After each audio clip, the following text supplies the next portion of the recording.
নমস্কাৰ বন্ধুসকল, এটা নতুন ভিডিঅ'লৈ আপোনালোকক আদৰণি জনাইছোঁ। আজি আচলতে মই আহিছোঁ এটা বেলেগ উদ্দেশ্যত। আমি আগতে স্কুলতে পঢ়িছিলোঁ যে দীপৰ বিলত হাতী নামিছে।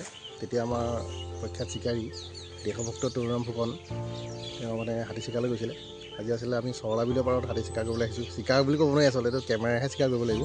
কিন্তু ইয়াত হাতী এটা জাক 7টামান হাতী আছে আৰু তাকে চাবলৈ আহিছিলোঁ। এতিয়ালৈকে দেখা নাই হৈছে, কিন্তু অলপ ভিতৰত সোমাই আছে, তাকে চাওঁ। লগতে লগ পালোঁ বাহনাখণ্ডৰ এটা নেচাৰ কেম্প এটা হৈ আছে। তাতো চৰাই চিৰিকটিৰ বিষয়ে অলপ বুজাইছে আৰু এজন আহিছে। ভাল লাগিছে এটা পৰিৱেশ চৰলা বিলৰ পাৰত। আচলতে চৰাই চিৰিকটি তথা কলেজ আৰু স্কুলৰ ওপৰতো এনেকৈ ধৰণৰ যদি কেম্পিং হৈ থাকে তেতিয়া যথেষ্ট সজাগতা বৃদ্ধি হয়। আৰু লগতে চৰলা বিলৰো এটা প্ৰমোচন হৈ যায়, কাৰণ এই অঞ্চলটোত যথেষ্ট চৰাই পোৱা যায়। আমি বাহনাগঞ্জৰ গোটেই টীম আছে ইয়াৰ লগত, আৰু লগতে ষ্টুডেণ্টো আছে। এটা ভাল লগা পৰিৱেশ আপোনালোকক দেখাম বাৰু, ভিডিঅ'টো চাব আপোনালোকে।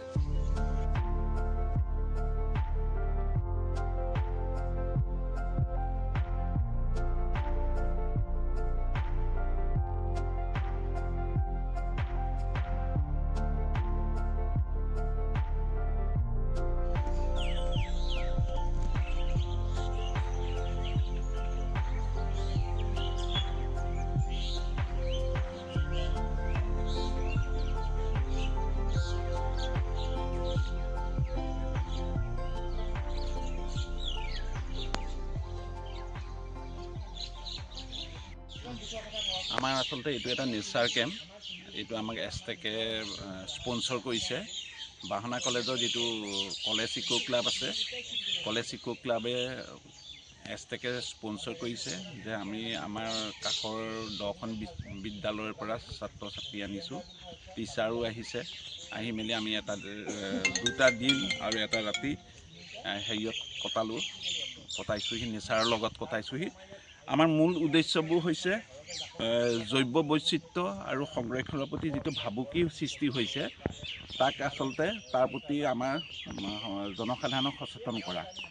আৰু যিবোৰ পৰিৱেশ চেলেঞ্জসমূহ আহিছে, যেনে বাসস্থানৰ ধ্বংস, প্ৰদূষণ, জলবায়ু পৰিৱৰ্তন, আক্ৰমণকাৰী প্ৰজাতিসমূহৰ বিষয়ে যি আমাৰ ইয়াতে এইখনে হৈছে বিলখন।